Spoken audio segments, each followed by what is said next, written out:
I never thought I'd become an internet sensation at 70, just because my daughter-in-law slammed my head against a wall, right at my son's wedding. I can still hear that crack echoing through the grand hall. Hundreds of people frozen in shock. And then that video hit 50 million views overnight. If you think the deepest wounds are only on the skin, you should hear what happened next. Hit subscribe and tell me where you're listening from, because what I'm about to share, you won't believe. I stood in the corner of the hall, tucked between marble pillars lined with LED lights, watching my son step out into the sea of flashing cameras. The wedding of Nathan Callahan, my only son, was held in the grand ballroom of the Aurora Hall, Hong Kong, a place so luxurious that each crystal hanging from the ceiling probably cost what I used to earn in a month as an engineer. I didn't know whether to feel proud or afraid.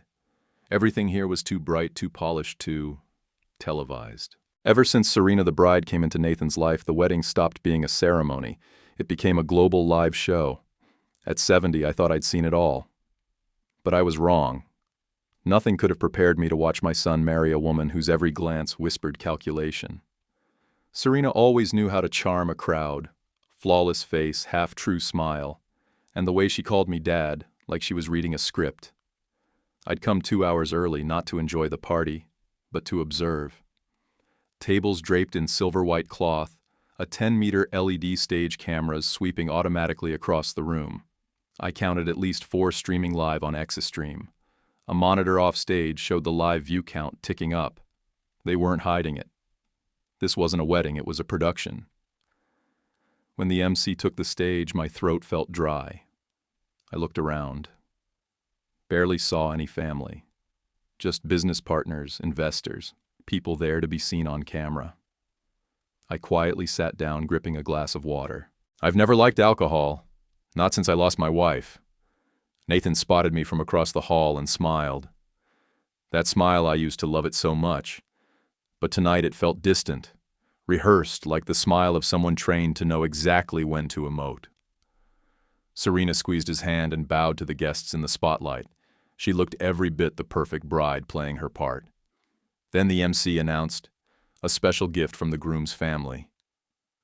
I caught Serena's eyes lowering, the corners of her lips curving into a small, knowing smile, one I'd never seen on a real person. Ladies and gentlemen, the MC continued today. We celebrate not only love, but a sacred gift. Mr. Henry Callahan, the groom's honorable father, has decided to present the Solace Hill estate to the young couple. Applause exploded. Flashlights burst. I felt the blood drain from my face. Solace Hill, the house I'd rebuilt from ashes over 10 long years. The last place that still carried Evelyn's memory. My late wife. No one had the right to give it away. I stood up slow, but steady. Hundreds of cameras turned my way as I spoke just 2 words. Not hers. The entire hall froze. The music stopped mid-note. My mic echoed through the silence. Serena turned toward me, that same soft, flawless face, but her eyes flashed cold steel. You're mistaken, she said gently, every word sharp as a blade. Your son agreed. It's a gift from the family. No, I said. That house is mine. I built it with my own hands. No one. Noise surged. Guests started filming, streaming, commenting live. The MC forced a smile, mumbling something about a small misunderstanding. But Serena didn't back off. She stepped toward me, heels striking the marble floor like gunshots. Her smile stayed, but her eyes turned to ice. You're ruining your son's big day, she hissed softly. Don't forget the cameras are on. Then she did something no one expected. Before I could react, Serena shoved me hard. My shoulder slammed against the marble column with a sound that cracked through the hall. The world tilted. I fell, head-ringing lights bursting across my vision. Screams. Shouts. Oh my God, what did she do? Did anyone get that call, an ambulance?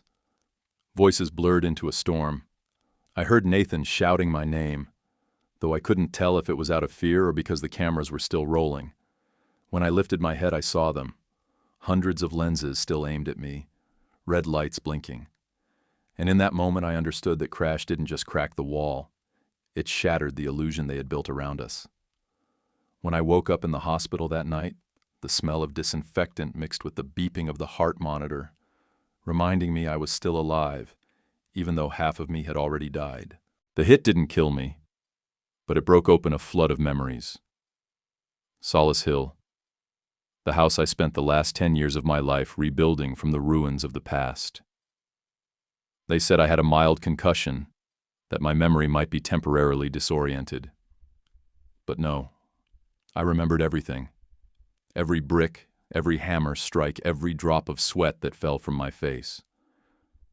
I remembered Evelyn, my wife, who died in the collapse of an old construction site when I was still chief architect. The building came down in less than 4 minutes, but it buried my whole world. After her funeral, I quit, left the world of design behind. I took out the old blueprint of the home we once dreamed of building together, and started over alone. Solace Hill wasn't a project. It was a tomb for the memories I could never bury. I lived among rubble-ate instant noodles, slept on cold cement floors, and rebuilt every wall with my own hands. No help, no loans. I just wanted to create a space where Evelyn still existed in the wind through the windows and the scent of new wood and the reflection of the lake at sunset. Nathan was barely in his 20s then.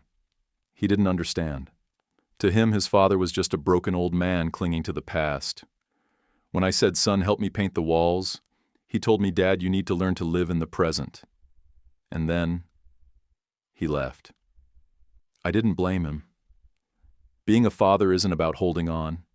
It's about watching your child walk away and praying they'll find their way back someday. But then Serena came along. She brought Nathan everything I never could: connections, fame, the spotlight. Her family ran one of the largest media corporations specializing in reality shows. Within months, Nathan became a young entrepreneur, and Serena was crowned the power bride of the century. I still remember the first time she visited our home. Serena hugged me smiling, but her eyes were already scanning the room, measuring camera angles. She said, "I heard you used to be a famous architect.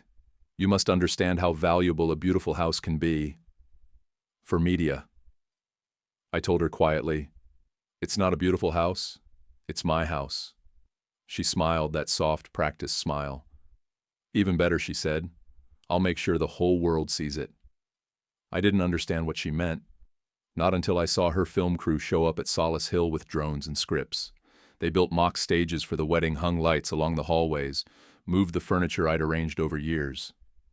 Evelyn had once placed a small photo by the window, they called it a light obstruction, and moved it without asking. I remember asking them to stop. Serena just said, "Don't worry, you'll be proud when this house is on television. Millions will know your work." I replied, "My work ended when she died.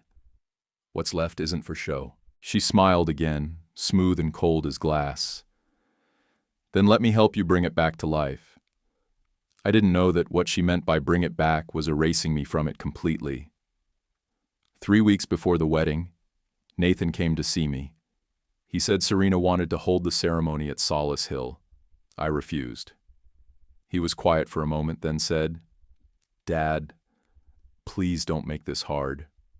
Serena already signed the promotional contract." Contract. That word made me laugh, the kind of laugh that hurts. So that's what Love, Memory, and Home had become, a marketing deal. That night I left Solace Hill carrying a small wooden box, Evelyn's ashes inside.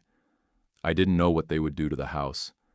I only hoped they'd leave the wall where I'd carved our names. But when I walked into the Aurora Hall on the wedding day, I saw Evelyn's photo replaced with a glowing logo, Callahan Wedding, sponsored by Extreme Live. That's when I understood. They hadn't just taken the house, they'd stolen the last piece of my memory. And that's why when the MC announced a special gift from the groom's father, I stood up. Not out of pride, but because I knew if I stayed silent this time, Solace Hill would no longer be where Evelyn rested. It would become a stage for people who never understood the most sacred thing we have left in life: memory. That morning, as the car drove me to the Aurora Hall, I still hoped I was wrong. Maybe Serena had misunderstood. Maybe Nathan would speak up. But the moment I stepped into the hall, that hope vanished. Everything was ready. The lights, the cameras, the script. On the giant LED screen hanging above the ballroom, glowing words read, "The Wedding of the Century. Live worldwide. Callahan love story." Below it, a countdown ticked away. 2 minutes and 16 seconds. 2 minutes and 15 seconds. And hundreds of thousands of people were waiting to watch the most inspiring love story of the year. I couldn't understand why anyone needed dozens of cameras just to record two people saying "I do." Marriage isn't something you reshoot, but to Serena, everything was a performance. Nathan walked out from backstage in a white tuxedo. The lights made him look radiant, but to me, he was still that boy who once held my hand while we walked the scaffolding together. I wanted to go to him. Tell him, "Son, all I want is for you to be happy, no cameras needed." But I stopped. Serena had stepped beside him. She looked like a queen, long gown, perfect smile, holding the mic without the slightest tremor. "We're live with more than 40,000 viewers around the world," she announced brightly. "Today we're not just joining two hearts, but two generations through love, memory, and legacy." I felt a chill. The word legacy sounded ice cold coming from her mouth. When the MC took the stage, the ceremony moved to the special family gift segment. I was about to leave until I heard those three words, "Solace Hill Mansion." The screen lit up with the video shots of my home filmed from every angle set to grand cinematic music. At the end, a caption rolled across a gift to Nathan and Serena Callahan from a great father. My blood boiled. I had never signed anything. Never agreed to give that house away. I tried to stand, but my legs felt nailed to the floor until Serena stepped forward, bowed slightly and said into the mic, "Thank you, Dad, for this wonderful gift. I promise to cherish it as our family's legacy." Applause thundered through the hall. That was when I shot to my feet, heart pounding like it would burst. "It's not hers," I shouted, voice rough trembling but clear. The sound echoed through the mic. The hall froze. Every camera turned toward me. Serena spun around, her smile fading. "You're mistaken," she said quietly. "Everything's already been agreed on." "No, I never agreed to that." That house. Before I could finish, Serena signaled the band. The wedding music swelled, drowning out my words, but it was too late. Hundreds of guests had seen it. Some started filming. Others began live streaming. Serena walked toward me, whispering through her fixed smile, "You're ruining your son's wedding, old man. The cameras are still rolling. Be careful." I looked around and saw it was true. Every lens was pointed straight at me. Millions of unseen eyes waiting to watch what the crazy old man would do next. Then everything happened too fast. I don't remember who touched who first, only that Serena stepped closer, her hand landing on my shoulder, and pushed. My head hit the marble pillar with a sound so sharp it silenced the room. I fell. Blood soaked through the collar of my white shirt. Through the chaos, I heard Nathan scream, "Serena, what did you do?" Then someone shouted, "We're live! Cut the feed!" But no one cut it. No one moved fast enough. 10 seconds later, the image of me lying motionless on the marble floor streamed live to tens of thousands of viewers. And 10 hours later, that video hit 50 million views. Headlines exploded everywhere: "Wedding disaster of the century," "Bride shoves father-in-law on live stream," "The Callahan family drama," "The truth behind the slam."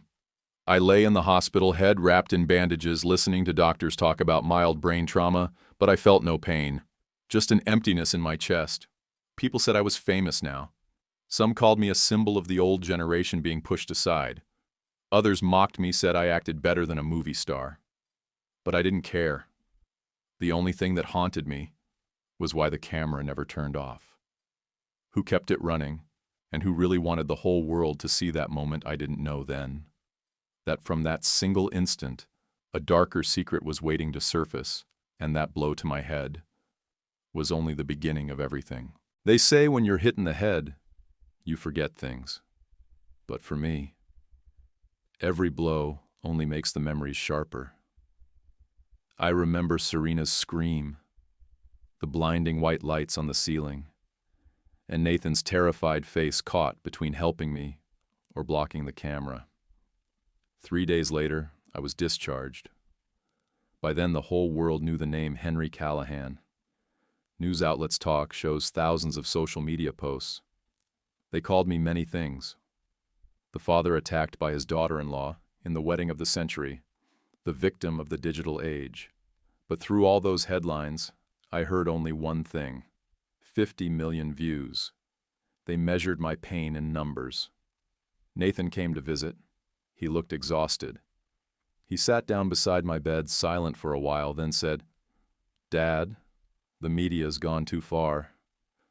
Serena's in shock too." I looked at him, trying to see if there was any trace of conscience left. "Are you afraid of the media, Nathan? Or of the truth?" I asked. He didn't answer. He just lowered his head and whispered, "Everything's out of control now, Dad." I smiled faintly. "No, Nathan. Everything's just beginning." That afternoon, after he left, I received a message. No number. Just a link. A short line of text. "You should see this. I don't think you've watched the whole ceremony." I opened it. It was a backstage video, shaky and unedited shot on a phone. No sound effects, no filters, just raw footage. In it, Serena stood beside the MC and a man in a gray suit. She handed them a thick envelope and said clearly enough to hear, "Make sure the gift from the father line goes exactly by the script. The cameras will catch his reaction. Don't cut." I froze the video. My heart pounded so hard I could hear it. She hadn't just pushed me. She staged everything. I played it again. At second 23, Nathan stepped into the frame, his face hesitant. Serena touched his shoulder, smiled, and whispered something. I zoomed in, read her lips. 2 words. "Trust me." Another message arrived a few minutes later. "If you want to know who filmed this, come to Solace Hill at midnight. I'll be there." I wasn't afraid. At my age, I had nothing left to lose. So I went. The house was dark except for a faint light in my old study. The door wasn't locked. Inside sat a young man with a nervous look, wearing an Extreme employee badge. "My name's Mark," he said. I was the live stream tech for the wedding. He opened his laptop and showed me the broadcast console. "That ceremony wasn't just live," he said. "It was pre-scripted and directed from Serena's private control room. She ordered us not to cut the feed no matter what happened."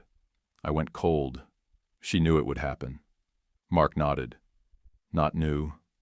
Planned." He scrubbed through the footage timeline and played a hidden mic recording. Serena's voice came through calm and sharp. "Don't cut. Let them see his true face." My whole body went numb. In her eyes, I was never a person, just a prop. A final act in her perfectly crafted drama. That blow to my head wasn't an accident. It was her finale. I asked him, "Why are you helping me?" Mark looked down. "They fired me when I refused to edit the clip to make you look crazy. They wanted to turn you into a villain." I took his hand. "Then help me tell it right." Together we sent everything to the lawyer, the backstage footage, the recordings, the director's contract. All of it proved the wedding was staged to steal Solace Hill. When the evidence leaked, the internet exploded again, but this time no one was laughing. The hashtag #CheerJusticeForHenry spread like wildfire. Millions shared it, demanding an investigation. Serena shut down her accounts. Nathan vanished from the media. Extreme's stock collapsed overnight. I watched the headlines fill the screen. Felt no joy, no victory. Just one truth settling deep inside me. Justice never comes quickly. But when it does, it breaks everything open. That blow might have knocked me down, but it also woke the world up from its dream of perfect families. And I know now, this fight isn't over yet. I still remember that night when the story broke across every news channel. Comments flooded in like a storm, Serena under investigation. The truth behind the 50 million view wedding, Henry Callahan, the father who wouldn't bow down. But I didn't feel triumphant, just tired. At 70, I didn't need to win. I just wanted my memories to be put back where they belonged. My lawyer, a young woman named Amelia Drake, told me we had enough evidence to take it to court. "You can reclaim Solace Hill," she said, and sue for defamation and emotional damages. I looked at the small photo of Evelyn in my wallet and smiled. I don't want their money, I said softly. I just want the truth returned. The trial began 3 months later. Outside the courthouse, hundreds gathered with signs that read, "Justice for Henry." Strangers I'd never met told reporters they saw their own parents in me, that my story made them look at their families differently. I never imagined my pain could make people reflect on their own love and silence. Serena arrived in a black dress, no trace of that dazzling smile. She avoided the cameras, her eyes sunk in her hands trembling as she placed them on the courtroom table. Nathan sat beside her, unable to meet my eyes.